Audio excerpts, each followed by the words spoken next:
Momen belajar dan bertumbuh. Pada Tabula Talks kali ini, tentunya kita akan membahas topik yang pastinya keren banget nih, yaitu topik seputar Alzheimer. Di mana topik ini akan dibawakan oleh narasumber ahli kita yang keren banget. Di mana narasumber kita ini adalah seorang psikolog klinis dan Direktur Eksekutif Alzheimer Indonesia. Boleh nih kita langsung sapa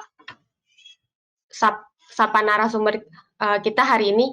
Selamat malam buat teman-teman Tabula Talks semuanya. Terima kasih atas undangannya Kak Safera dan teman-teman. Saya Michael, mewakili Alzheimer Indonesia. Di sini saya background-nya psikolog klinis, khususnya psikolog klinis dewasa, lulusan Universitas Atmajaya. Kenapa saya senang psikolog klinis? Karena saya senang dengan area yang berkaitan dengan dewasa muda sampai dengan usia lansia. Nah, dewasa muda itu sebenarnya umur berarti itu kalau kita bilang umur usia 18 tahun ke atas. Jadi isu-isu dengan topik dewasa muda sampai lansia itu yang saya senang.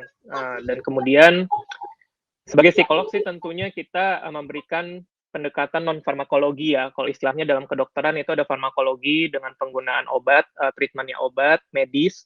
Tapi untuk psikolog ini kita lebih ke arah non-farmakologi, seperti konseling, kemudian memberikan psikoterapi, dan lain sebagainya. Sorry Kak Safera, suara saya sudah terdengar jelas ya untuk sekarang? Iya Kak, sudah terdengar. Oke, saya lanjutkan lagi.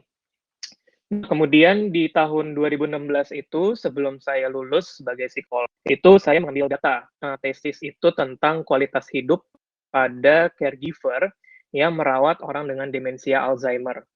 Kenapa sih saya akhirnya menuliskan tesis seperti itu? Karena saya mikir saya ingin lulus sebagai psikolog saat itu, tapi ingin lulusnya itu tidak hanya sekedar menuliskan penelitian begitu aja gitu. Jadi bukan hanya untuk penelitian yang penting lulus, sekedar lulus, enggak. Karena saya pengen agar apa yang menjadi hasil dari tesis saya itu bisa bermanfaat buat banyak orang.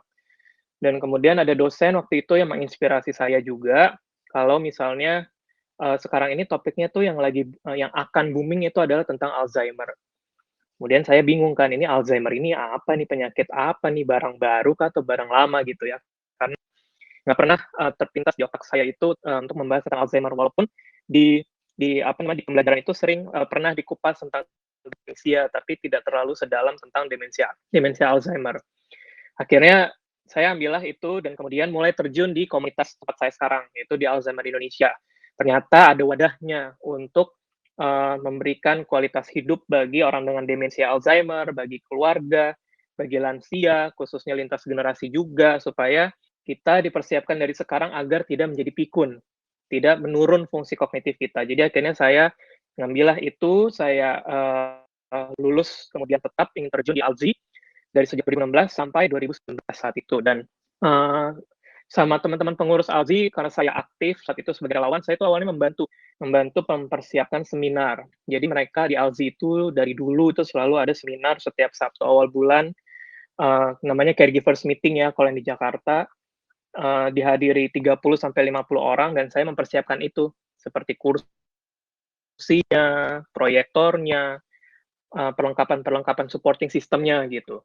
Sampai akhirnya saya diminta sama foundernya, coba dong kamu bisa bantu nggak untuk mencari narasumber, mencari lokasi, dan lain sebagainya. Itu tentu kan saya yang sebagai volunteer kayak, masa bisa ya? Kan narasumber itu kan penting ya, maksudnya tidak main-main gitu ketika kita mencari narasumber.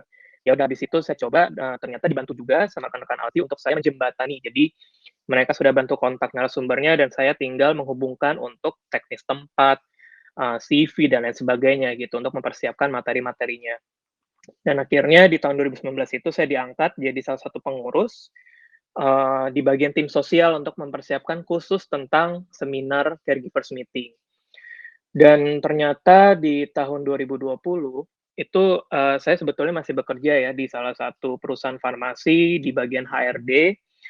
Dan kemudian mungkin teman-teman bertanya ya, kenapa ya psikolog klinis kok terjun di HRD dulu nih di perusahaan? Biasanya kan idealnya tuh psikolog klinis punya biro sendiri atau enggak kerja di dalam biro tertentu, buka praktek sendiri dan lain sebagainya. Tapi saya berpikir bahwa saya perlu untuk mencari ilmu seluas-luasnya gitu, supaya tidak terkotak-kotakan saya hanya lulusan psikolog klinis, tapi sebagai seorang lulusan psikolog klinis, kita juga perlu menjangkau area sosial, area organisasi untuk kita bisa punya pembekalan yang lebih matang gitu ya.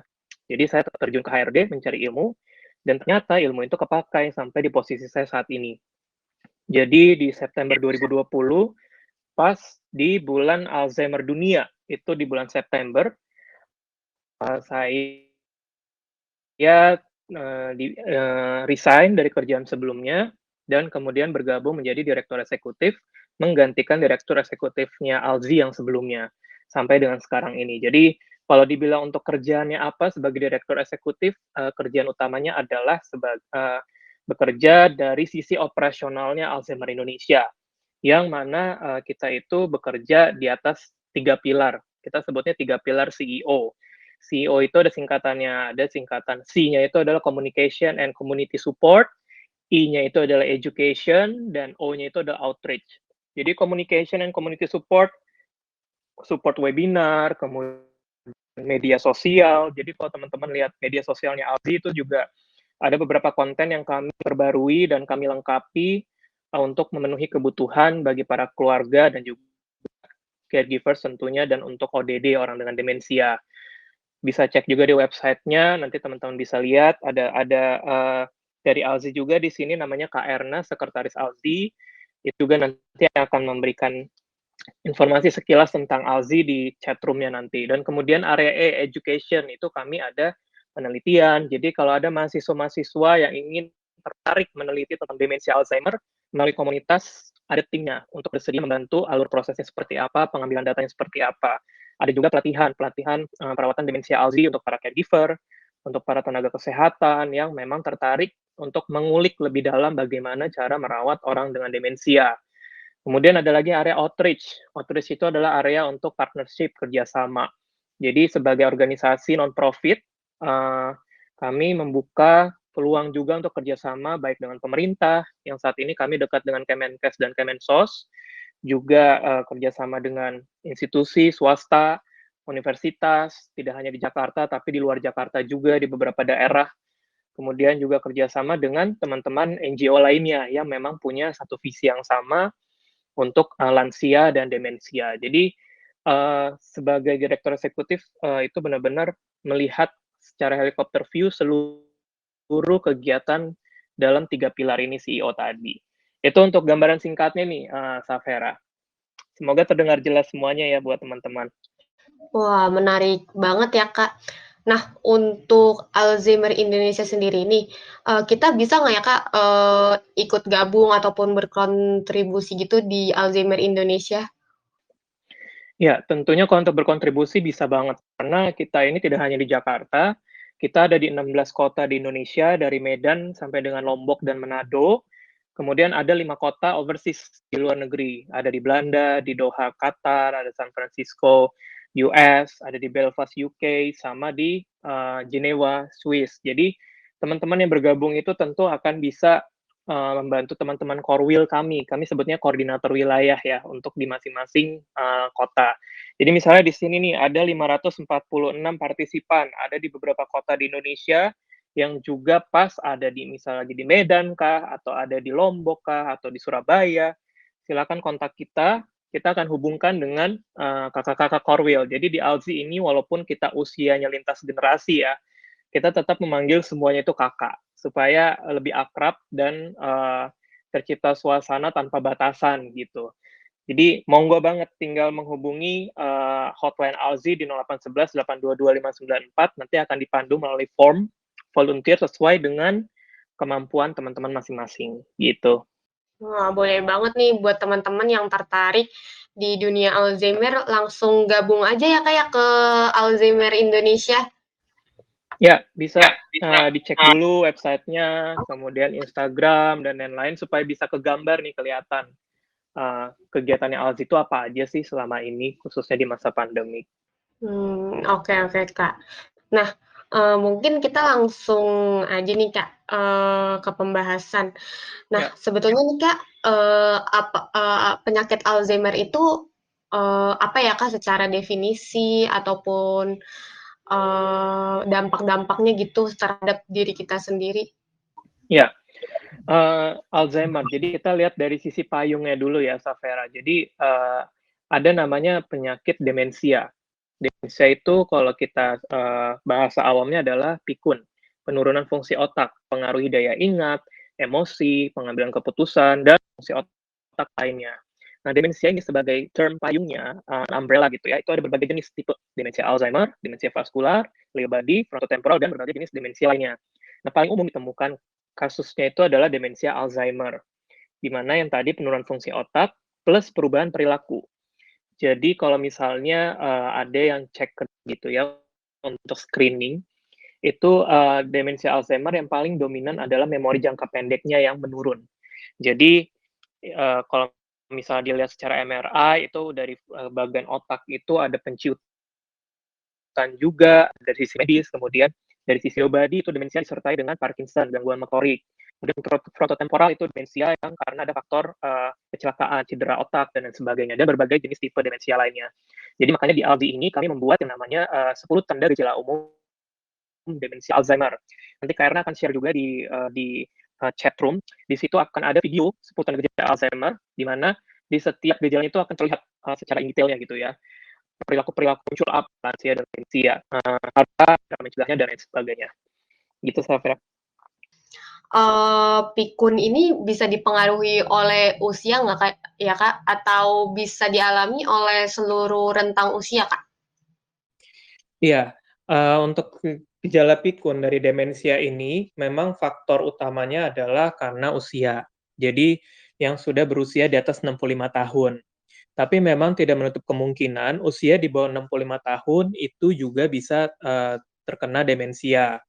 Itu kita sebutnya dengan early onset ya, yaitu pasien ataupun orang dengan demensia yang terkena demensia di bawah usia 65 tahun.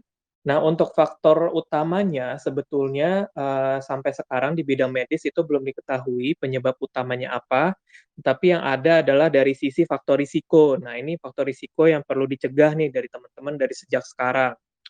Seperti misalnya ada faktor karena merokok, karena ada riwayat hipertensi, ada diabetes mellitus, kemudian kalau misalnya ada pernah cedera kepala karena pasca kecelakaan misalnya, kemudian ada kurang tidur. Nah, ini kan selama ini kan kalau misalnya kita lihat ya teman-teman itu untuk yang produktif pasti umumnya itu jam tidurnya mulai berkurang. Nah, coba teman-teman bisa bayangkan kalau kita kurang tidur, besok paginya ketika bangun ada yang kok kita sebut dengan aduh masih celeng nih mukanya, masih belum nyambung nih gitu. Jadi butuh waktu lama untuk otak itu bisa memproses, menstimulasi lingkungan yang ada di sekitarnya gitu. Jadi makanya tidur cukup itu sangat penting, minimal 6 sampai 8 jam yang menurut dari dokter, karena itu memang berpengaruh sekali.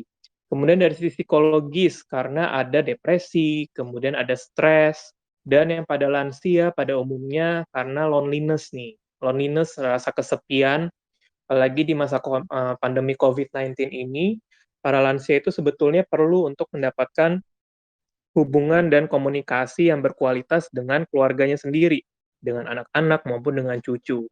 Ada juga post-power syndrome, tapi ini juga masih dalam proses penelitian juga terkait dengan faktor risiko. Genetik pun juga ada, jadi misalnya ada kakek nenek ataupun saudara yang juga terdiagnosa demensia itu juga faktor genetik juga ada. Tetapi faktor tersebut persentasenya kecil, balik lagi ke gaya hidup kita yang kita lakukan di masa sekarang ini. Nah, sekarang itu tadi faktor risiko. Nah, faktor proteksinya gimana sih faktor yang bisa kita cegah gitu ya dari sekarang? Bisa melakukan dengan aktivitas sosial. Jadi teman-teman mengikuti kegiatan-kegiatan baik online ya sekarang ini maupun offline yang dengan prokes tertentu, berkomunikasi dengan banyak orang, tetap berelasi, berhubungan. Nah, itu sangat penting untuk menstimulasi otak kita.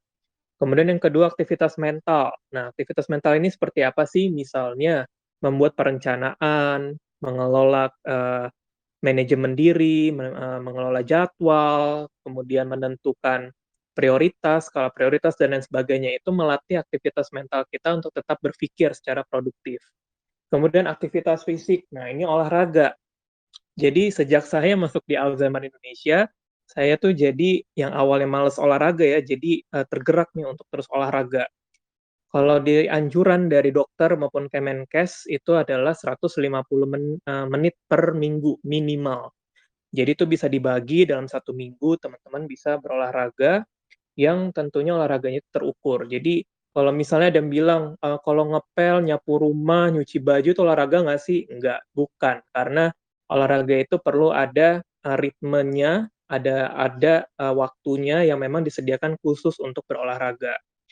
Ada juga yang berikutnya diet. Nah, diet ini bukan berarti diet makanan yang seperti apa ya, tapi kita mengonsumsi makanan-makanan yang memang bermanfaat buat tubuh, seperti ikan-ikanan, sayur-sayuran, untuk meningkatkan kekebalan tubuh, juga untuk kebugaran otak kita tentunya.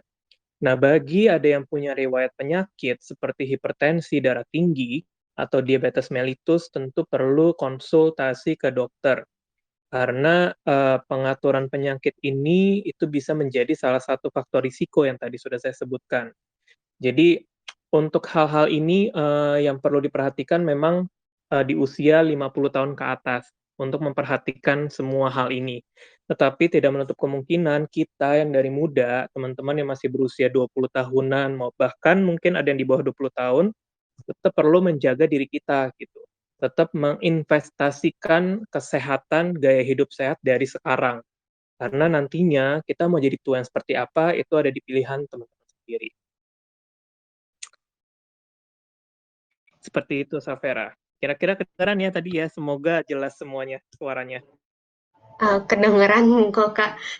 Oke, Mungkin saya mau nanya nih, Kak. Eh, ya. Apakah orang-orang yang punya riwayat penyakit-penyakit seperti diabetes mellitus ataupun hipertensi ataupun mungkin ada keluarganya yang punya riwayat pikun ataupun Alzheimer tetap bisa mencegah datangnya penyakit Alzheimer ini ke dirinya sendiri, Kak? Tentu bisa. Balik lagi ke gaya hidup nih, Safera. Jadi, walaupun ada yang punya riwayat darah tinggi, misalnya tadi hipertensi maupun diabetes mellitus, bisa dicegah dengan konsumsi makanan yang sesuai dengan anjuran dokter. Misalnya darah tinggi. Darah tinggi mulai mengurangi konsumsi makan kambing misalnya, ataupun makan makanan yang bergaram atau berminyak yang berlebih. Kemudian misalnya kalau untuk diabetes berarti gulanya itu diperhatikan. Ya misalnya konsumsi gulanya 2 sendok gitu misalnya ya, itu diubah jadi 1 sendok atau enggak menggunakan gula rendah kalori, mengurangi yang manis-manis dan lain sebagainya. Jadi walaupun memang ada yang punya, riwayat penyakit yang tadi, yang hipertensi maupun diabetes mellitus, tentu, demensia Alzheimer tetap bisa dicegah. Asalkan yang tadi, tetap, menjalankan pola hidup sehat, gaya hidup sehat, dan juga jangan lupa untuk memiliki aktivitas yang bermakna. Nah, ini mungkin teman-teman juga bertanya-tanya ya, aktivitas bermakna itu maksudnya seperti apa? Misalnya teman-teman punya hobi, hobi yang teman-teman suka, mendengarkan musik kah, atau nonton, atau misalnya berkebun gitu ya, mungkin jarang yang berkebun ya, atau main game itu tapi ini relatif sih sebetulnya, atau kegiatan-kegiatan lainnya yang bersama dengan orang tua maupun kakek nenek. Seperti kegiatan melihat foto album, kemudian bercerita dengan foto album bersama opa oma, kakek nenek, itu merupakan kegiatan bermakna yang sangat simpel untuk orang tua kita. Kenapa? Karena dua-duanya terstimulasi untuk mengenang memori jangka panjang maupun jangka pendek melalui uh, melihat album-album foto itu. Gitu. Jadi dari sekarang teman-teman punya investasikan waktu cari kegiatan yang paling menyenangkan buat teman-teman. Karena apa? Karena ketika teman-teman stres nih misalnya ya, karena pekerjaan kah, karena sekolah, karena kuliah, ada aktivitas yang membuat teman-teman jadi fresh lagi, gitu. Ibarat kata spons sabun gitu ya, yang udah terlalu berat nih, kalau yang suka cuci piring ya, itu kita peras dulu semuanya dengan aktivitas yang menyenangkan, dengan hobi yang kita suka, supaya kita bisa investasikan otak kita sehat dari sejak sekarang, gitu. Berarti kita tentunya jangan terlalu stres ya, karena bisa berpengaruh nih ke kita sendiri. Misalnya ini kita terkena penyakit Alzheimer ya Kak ya. Iya, karena stres itu perlu diukur dari sekarang. Boleh teman-teman stres itu nggak apa-apa. Dari segi psikologis itu nggak apa-apa teman-teman stres. Tetapi perlu ada waktunya. Jangan terlalu berlarut-larut dalam tingkat stres itu. Perlu ada strategi, pola pikir kita untuk yuk maju. Jangan stuck di satu tempat. Kalau memang stuck, cari bantuan. Siapa yang teman-teman percaya supaya energi stres, energi negatif itu bisa disalurkan, dikeluarkan gitu. Jadi otak kita segar, hidup kita pun bisa jadi lebih berkualitas. Wah, menarik banget ya Kak ya, ternyata penyakit Alzheimer ini. Nah, Iya, Kak, mungkin, di penyakit Alzheimer ini punya tahapan-tahapan sendiri nggak Kak ya, Kak? iya, betul. Jadi kalau misalnya aslinya itu ada banyak ya tahapannya ya. Kemudian di-emphasize jadi 7, kemudian kita uh, apa namanya kita pendekin lagi jadi 3 tahap. Jadi ada tahap early stage, ada middle stage, sama late stage. Jadi early stage itu tahapannya seperti apa sih? Jadi tahapan yang masih pola pikir gangguan kognitif ringan. Jadi masih ada pikun yang apa namanya lansianya ini pikun, tetapi masih bisa beraktivitas gitu, masih bisa menjalankan aktivitasnya sehari-hari.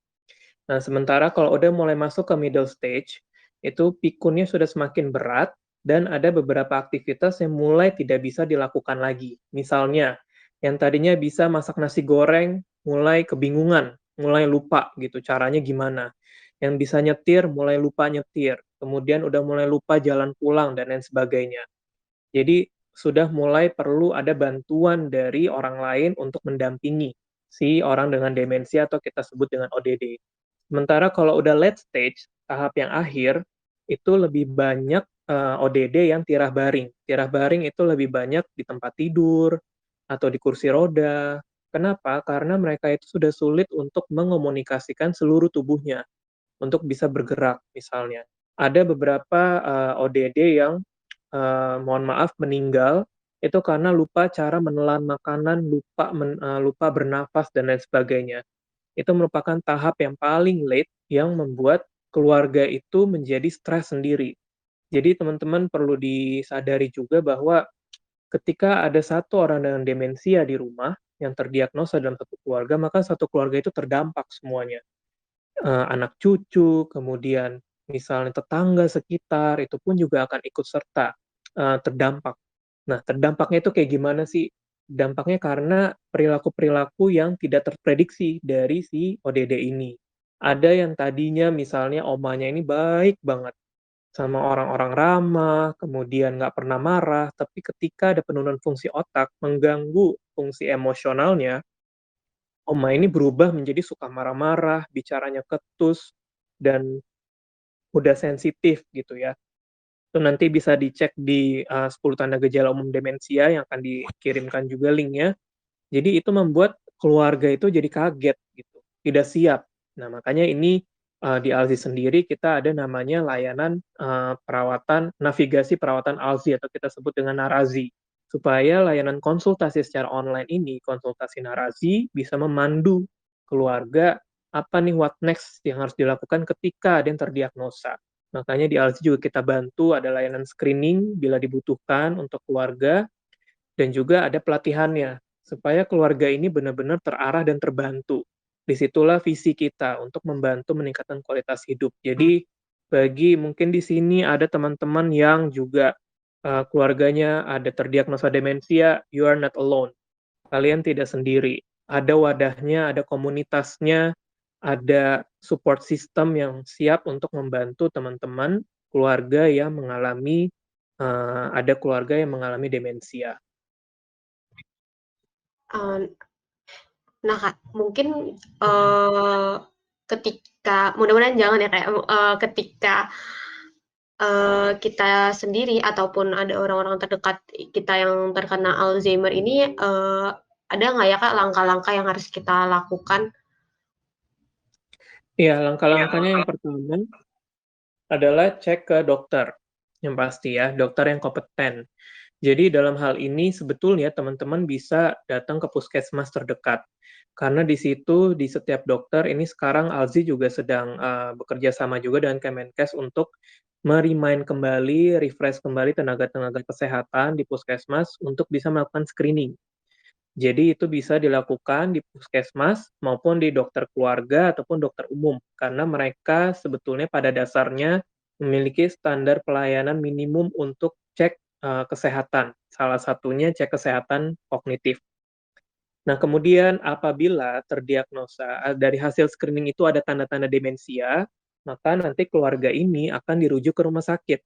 Untuk apa? Untuk penegakan diagnosanya, untuk tata laksana demensianya, apa yang harus dilakukan dari sisi farmakologinya, sisi medisnya, dan kemudian nanti akan diperhadapkan dengan dokter spesialis. Nah, biasanya dokternya itu bisa spesialis saraf, spesialis geriatri, dan juga spesialis kejiwaan atau psikiater. Nah, nanti dari situ baru akan ada di-refer juga tidak hanya farmakologi yang akan didapatkan, tetapi juga non-farmakologi. Non-farmakologi disitulah Alzi hadir.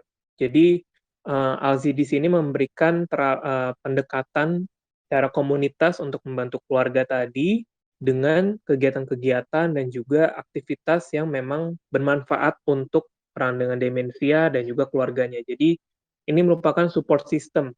Jadi ketika ada yang terdiagnosa, mereka tidak sendiri, keluarga itu tidak sendiri, ada caregiver-caregiver lainnya atau pelaku rawat lainnya yang keluarga yang siap untuk berbagi, gitu. Jadi, di sini step-step ini yang juga sedang kami susun di Alzi juga, kami akan membuatkan video terkait dengan hal ini yang akan kami launching di bulan September nanti. Jadi video ini untuk memandu keluarga dari awal demensia, lalu bagaimana, apa yang harus dilakukan ketika terdiagnosa demensia. Wah, ternyata penyakit Alzheimer ini begitu dalam ya ilmunya. Dan Betul. dan saya baru tahu ternyata dari kegiatan-kegiatan yang kita nilai sepele bisa membantu kita untuk mencegah datangnya penyakit Alzheimer ini. Betul. Betul sekali. Belajar dan bertumbuh.